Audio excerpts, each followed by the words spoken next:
খাবার শুধু সুস্বাদু হলেই হবে না, খাবার হালাল ও পবিত্র হওয়াটাও গুরুত্বপূর্ণ। আসসালামু আলাইকুম, কেমন আছেন সবাই? আমরা সবাই তো কাজ করি, আবার খাবারও রান্না করি। তো এখন থেকে আমি রান্নার পাশাপাশি পুরানো হাদিসের কথা প্র্যাকটিস করব, যেগুলো আপনাদের সাথে শেয়ার করব। কেমন হবে সবাই বলেন তো? আশা করি সবাই কমেন্ট করে জানাবেন। শুধু সুস্বাদু খাবার হলেই হবে না, খাবার হালাল ও পবিত্র হওয়াটা গুরুত্বপূর্ণ। এ সম্পর্কে আল্লাহ তাআলা সূরা বাকারায় আমাদের কিছু নির্দেশ দিয়েছেন, যা আমরা এখন জেনে নেব। সূরা আল বাকারার ১৭২ এবং ৭৩ নম্বর আয়াতে আল্লাহ আমাদের এগুলো বলেছেন। বিসমিল্লাহির রহমানির রহিম। ইয়া আইয়ুহাল্লাযীনা আমানু কুলু মিন তাইয়্যিবাত মা রাযাকনাকুম ওয়াশকুরু লিল্লাহি ইন কুনতুম ইয়্যাহু তা'বুদুন। আসুন এবার কোরআনের আয়াতটির অর্থ জেনে নিই। অর্থটা জানা খুবই গুরুত্বপূর্ণ। অর্থ: হে মুমিনগণ, আল্লাহ তাআলা বলেন, আমার দেয়া পবিত্র বস্তুগুলো খেতে থাকো এবং আল্লাহর উদ্দেশ্যে শুকর করতে থাকো, যদি তোমরা তারই ইবাদত করে থাকো। বিসমিল্লাহির রহমানির রহিম। ইন্নামা হাররামা আলাইকুমুল মাইতাতা ওয়াদ-দামা ওয়া লাহমাল খিনজিরি ওয়া মা উহিল্লা বিহি লিগাইরিল্লাহ ফামানিত্তুররা গায়রা বাগিন ওয়ালা আদিন ফালা ইসমা আলাইহি ইন্নাল্লাহা গফুরুর রহিম। আসুন আবার অর্থ জেনে নিই। নিশ্চয়ই আল্লাহ তোমাদের প্রতি হারাম করেছেন মৃত জীব, রক্ত এবং শূকরের মাংস এবং সেই জন্তু যার প্রতি আল্লাহর নাম ছাড়া অন্য নামে দেওয়া হয়েছে।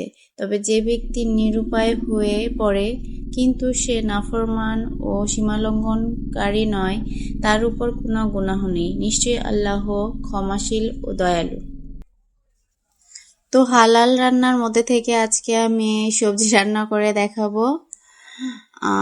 এই তো নিয়ে নিলাম কিছু সবজি, পেঁপে, গাজর আর বরবটি, আর পেঁয়াজ স্লাইস করে কেটে নিয়েছি। এদিকে কর্নফ্লাওয়ার গুলে নিচ্ছি থিকনেস গ্রেভি করার জন্য। তো চলে যাই রান্নায়। রান্নার জন্য প্রথমে গরম প্যানে তেল দিয়ে রসুন কুচি দিয়ে দিলাম, হালকা ব্রাউন করে ভেজে নেব।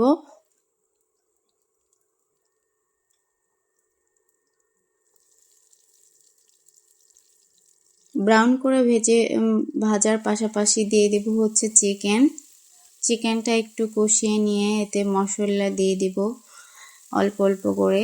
দিয়ে দিলাম লবণ, তারপরে দিয়ে দেব হালকা করে আদা রসুন বাটা ও জিরা বাটা।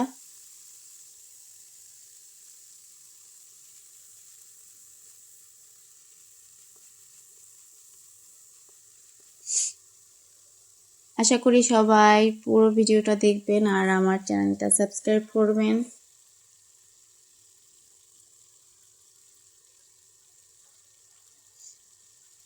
আর ফাতেমাস স্যাটিসফ্যাকশন চ্যানেলের পাশে থাকবেন।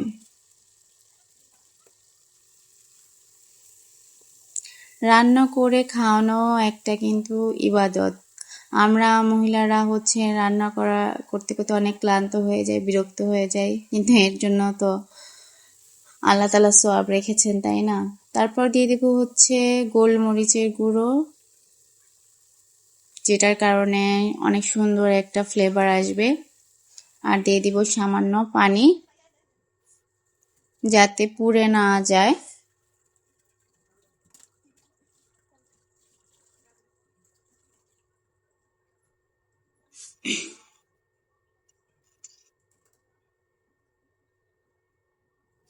বাসায় এভাবে সবজি করে রান্না করে খাবেন, আশা করি অনেক ভালো লাগবে। এটার মধ্যে আপনারা বাটার দিয়েও তৈরি করতে পারেন। এই তো কষানো হয়ে গেছে, এটাতে কোনো হলুদ মিক্স করাবো না। এখন আমরা সবজিগুলো দিয়ে দিব। আমি এখানে পেঁপে, গাজর আর বরবটি নিয়েছি, আর কিছু ক্যাপসিকাম দিব শেষে।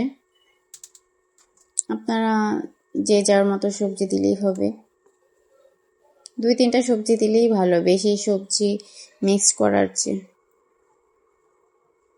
শীতের দিনে ব্রোকলিও দেয়া যাবে, ফুলকপিও দেয়া যাবে। এখন আমি বাজারে যে সবজি পেয়েছি সেগুলো দিয়ে করেছি।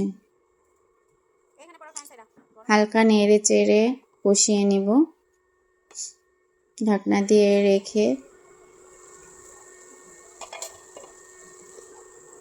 এই তো এর মধ্যে থেকে পানি বের হয়ে এসেছে, দেখুন সবজির ভিতর থেকে।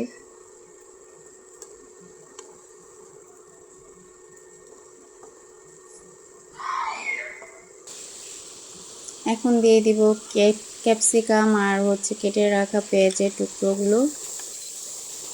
পেঁয়াজটাও এখানে আমরা সবজি হিসেবে ইউজ করেছি, যেটা খেতে খুবই ভালো লাগবে। এখন দিয়ে দিব সামান্য পানি।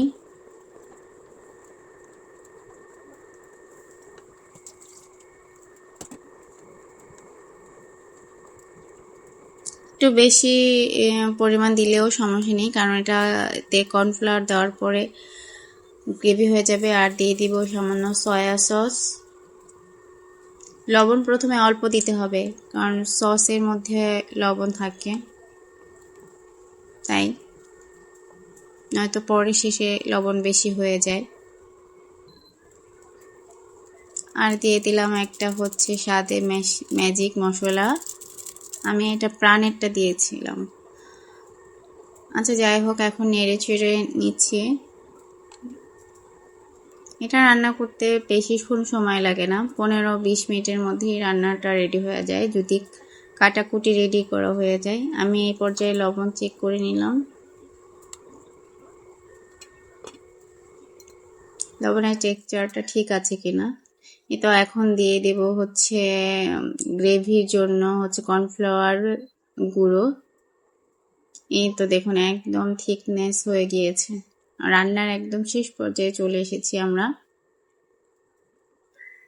আপনারা চাইলে ওই যে মশলাটা স্কিপ করতে পারেন, সমস্যা নেই। আর এখানে অনেকে কাঁচামরিচ ইউজ করতে পারেন, আমি বেশি ঝাল দিইনি।